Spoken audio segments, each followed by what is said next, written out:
Раз, два, три. Кто говорите дальше, и вы победили. У меня, то есть, было ощущение как бы такого чуть-чуть эксперимента.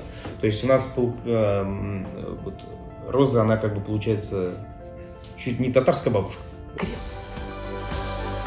Хотелось попробовать сделать такой эксперимент, соединить как бы все грани татарскости. Ну, как бы так, неважно как, но она все равно как бы считывает наши коды. Ну, в смысле, она как бы, она и говорит на татарском. Ну, то есть, она в итоге-то получается татарская или не татарская. Ну, как бы, это уже как бы вопрос.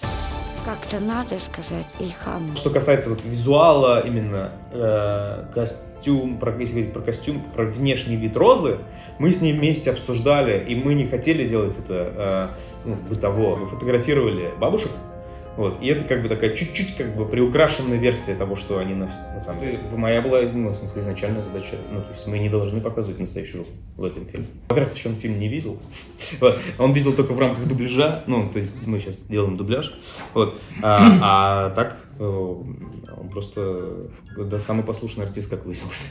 То есть, когда мы писали историю, я основывался на взаимоотношениях своего отца и матери, то есть это как бы мои наблюдения за ними. Вот. И для меня это история про кризис пожилого возраста. То есть мы так часто говорим про кризис трехлетнего ребенка, потом пубертатный период, потом кризис среднего возраста, а про пожилых как-то мы, уже все, как бы учится на конферансье. Мы играем в игру «Бери да помни». Там нужна куриная косточка. Мизинцем ее разламываешь, и игра начинается.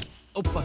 Мы как бы даже внутренне с Юнусом договорились о том, что периодически мы просили месье конферансье уходить из площадки. Вот.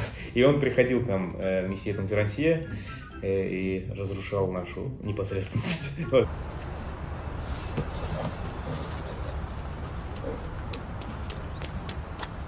Что? Слышал тебя? Камера? А я думал, сова. В Инстаграме. Я написал, что мы ищем там с ребятами. И там один написал, говорит, я знаю девушку, которая знает эту бабушку. Вот. И вот как бы по цепочке. Потом выяснилось, что... А по пути еще выяснялось, что там кто-то говорил, что она умерла. Мы такие, блин. Потом... не, другая, оказывается. Конечно, мы же с ней делали тиктоки. Я начал заниматься кино. Вот. И она такая, ты меня бросил. Я говорю, да нет, я вот кино делаю. Она говорит, сними меня в кино. Я говорю, давай.